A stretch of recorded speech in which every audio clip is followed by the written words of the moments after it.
الحمد لله رب العالمين الصلاة والسلام على خاتم النبيين وعلى آله وصحبه أجمعين أما بعد فأعوذ بالله من الشيطان الرجيم بسم الله الرحمن الرحيم قال الله تعالى في سورة يوسف ودخل معه السجن فتيان قال أحدهما إني أراني أعصر خمرا وقال الآخر إني أراني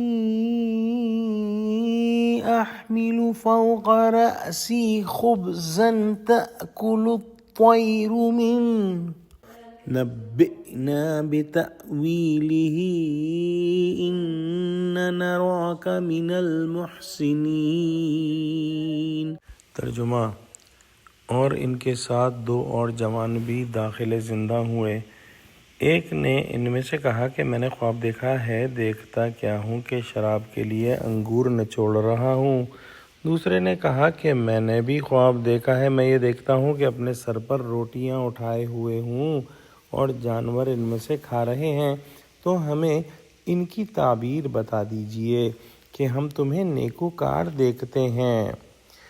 جیسا کہ ہم نے پچھلی آیتوں میں پڑھا کہ حضرت یوسف علیہ السلام جو ہے بے گناہ ثابت ہو چکے تھے، لیکن اس کے باوجود فیصلہ یہی کیا گیا کہ ان کو جیل خانے میں ڈال دیا جائے، اور جب ان کو جیل خانے میں ڈالا تو اسی زمانے میں دو جوان قیدی بھی جیل خانے میں لائے گئے، جن میں سے ایک بادشاہ مصر یعنی ریان بن الولید کا نانبائی اور دوسرا ساقی یعنی شراب پلانے والا تھا۔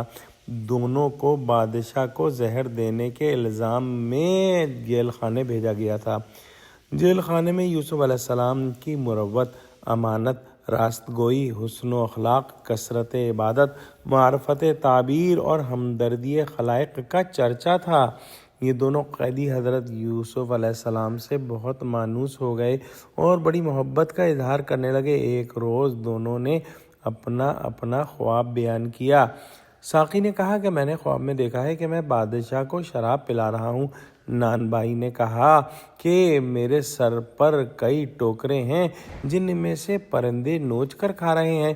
یوسف علیہ السلام کو بزرگ دیکھ کر تعبیر مانگی۔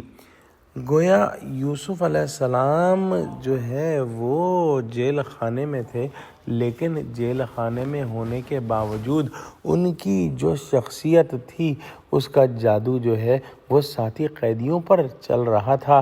آپ کی صداقت، آپ کی امانت و دیانت، آپ کے اخلاق، آپ کا حسن و جمال اور آپ کے کردار کی مضبوطی لوگوں کو اپنی طرف مائل کر رہی تھی۔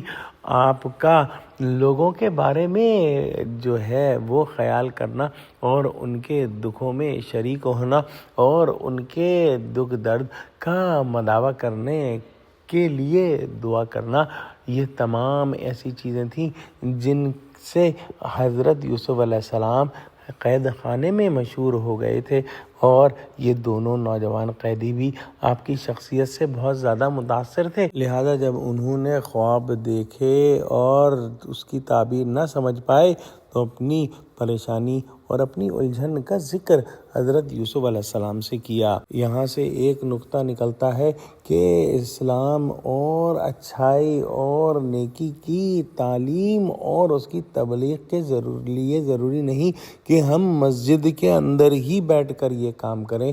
یہ کام کہیں بھی کوئی بھی کسی بھی وقت کر سکتا ہے، بشرطیہ کہ وہ اپنے اخلاق، اپنے عادت و اطوار، اپنی سچائی اور اپنی عبادت گزاری اور اپنی شخصیت کی بلندی کی وجہ سے وہ شخص اپنے ارد گرد کے ماحول کو متاثر کرے۔ لہٰذا ہم بھی اپنی شخصیت کی تعمیر کر سکتے ہیں اور اسلام کی تبلیغ کر سکتے ہیں اگر ہم ان اوصاف کو اپنی شخصیت میں شامل کرنے کی کوشش کریں۔ دعا کرتے ہیں کہ اللہ سبحانہ و تعالی ہم کو بھی سچا بنا دے، آمین۔ وآخر دعوانا الحمدللہ رب العالمین، والسلام علیکم ورحمۃ اللہ وبرکاتہ۔